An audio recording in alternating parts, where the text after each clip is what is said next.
Rangaraya medical college గ్రౌండ్లో జరిగిన ఘటనకు ప్రాయశ్చిత్త దీక్ష చేపట్టినట్లు ఎమ్మెల్యే పంతం నానాజీ తెలిపారు. ఉద్దేశపూర్వకంగా తాను చేయలేదని, పొరపాటున ఉద్దేశపూర్వకంగా జరిగిన ఘటన మాత్రమేనని ఆయన అన్నారు. ఘటన జరిగిన వెంటనే తాను క్షమాపణ చెప్పినట్లు చెప్పారు నానాజీ. తాను చేసిన తప్పుకు తమ నాయకుడికి ఎలాంటి సంబంధం లేదని ఎమ్మెల్యే పంతం నానాజీ తెలిపారు. మరింత సమాచారం మా ప్రతినిధి సతీష్ అందిస్తారు.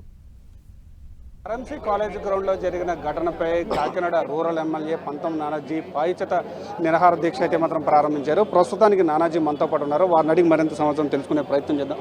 సార్ చెప్పండి, అసలు ఏం జరిగింది, దేనికోసం ఈ దీక్ష చేస్తున్నారు అసలు? అంటే సార్, ఇది అనుకోకుండా జరిగినటువంటి చిన్న సంఘటన. ఇది నాకు ఆర్ఎంసీ గ్రౌండ్ తోటి అనేక సంవత్సరాల అనుబంధం ఉంది. ఈ మధ్య ఆపరేషన్ వచ్చాక వాకింగ్కి వెళ్ళడం మానేశాను, కానీ అనేక సంవత్సరాల నుంచి అక్కడే వాకింగ్ చేయడం, అక్కడే గ్రౌండ్లో కాసేపు కూర్చొని అందరితో మాట్లాడుకుని రావడం అని ఇప్పటి నుంచో పూర్వం నుంచి అలా ఉంటాయి. అక్కడ ఉన్న అలాగే ప్రతి చోట అక్కడ ఆడుతున్న క్రీడాకారులు అందరితో కూడా సత్సంబంధాలు ఎప్పటి నుంచో కొనసాగుతూ ఉన్నాయి. అందులో అక్కడ ఏదో వాలీబాల్ కోర్టు విషయంలో ఏదో చిన్న ప్రాబ్లం వచ్చింది. కొంతమంది ఈ మధ్య ఏదో అసాంఘిక కార్యకలాపాలు చేస్తున్నారు కొంతమంది. అంటే అది వాలీబాల్లోనే కాదు, ఎవరెవరు చేయడం, ఆ బీర్ బాటిల్ వాడేయడం, ఇతర మార్గద్రవ్యాలు అలాంటివి కొంచెం చేస్తున్నారని ప్రిన్సిపాల్ గారు, డీన్ గారు, మన నరసింహ గారు దాన్ని క్లోజ్ చేద్దాం, కొన్నాళ్ళు మళ్ళీ వాకర్స్ని ఎలా చేద్దాం, ఇవన్నీ ఐడి కార్డులు ఇష్యూ చేసాక చేద్దాం అని ఒక ఆలోచన ఆయనకి కలిగింది.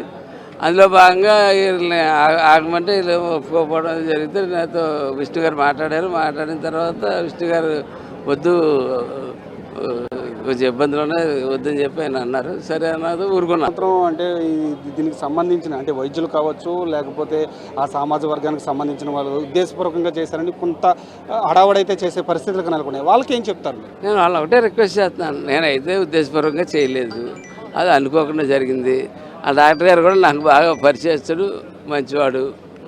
అది అనుకోకుండా జరిగింది, అందుకని వెంటనే రియాక్ట్ అయ్యాను. మీ అందరికీ కూడా మీడియా ద్వారా తెలియజేస్తా ఉన్నాను. దీన్ని మీరు తప్పుగా అనుకుంటే మటుకు నన్ను క్షమించమని కోరుతాను. నేనైతే పొరపాటే చేశాను తప్ప ఇంటెన్షన్గా తప్పు అయితే చేయలేదని చెప్పి నేను చెప్తాను. అంటే ఈ పాయిచిత దీక్ష ద్వారా మీ నియోజకవర్గ ప్రజలకి ప్లస్ అయితే రాష్ట్ర ప్రజలకి ఏం చెప్పదలుచుకున్నారో మీరు ఏం చెప్తారు? ఏం చెప్పదలుచామంటే, ఇప్పుడు 72,000 మెజార్టీ, 146,000 ఓట్లు ఎప్పుడూ చూడని విధంగా, ఎక్కడ చూడని కనీ విని చరిత్రలో ఒక కులం కాదు, ఒక మతం కాదు, ఒక వృత్తి కాదు, అందరూ నాకు పనిచేశారు. అలాంటప్పుడు పొరపాట్లు దొల్లుతుంటే ఒకసారి పొరపాటు దొల్లిన వెంటనే సరి చేసుకోవాలి తప్ప పొరపాటు దొల్లింది, నేను ఎమ్మెల్యేను కదా, నేను ఇది కదా, నేను అధికార పార్టీ కదా, నాకేంటి, నేను ఎస్పీ గారికి కూడా చెప్పాను, చట్టం ఏ పని చేసుకుంటే ఆ పని తప్పకుండా చేసుకుని వెళ్ళిపోమని చెప్తాను. ఏ డిమాండ్స్ ఎవరైతే డిమాండ్లు చేస్తూ ఉన్నారో అవన్నీ నిజంగా చట్టపరిధిలోకి వస్తే, అక్కడ నేను జరిగిన సంఘటనకి చట్టపరిధిలోకి అవన్నీ వస్తే వాళ్ళని ఖచ్చితంగా తీసుకోమని చెప్తా ఉన్నాను. ఎందుకంటే న్యాయస్థానాల్లో ముందు జరిగిన సంఘటనలు చూసుకుంటాం, మాట్లాడుతుంటాం, ఎదురుకు వెళ్తుంది. కానీ నా వల్ల చట్టం గతి తప్పకూడదు అన్నది నా.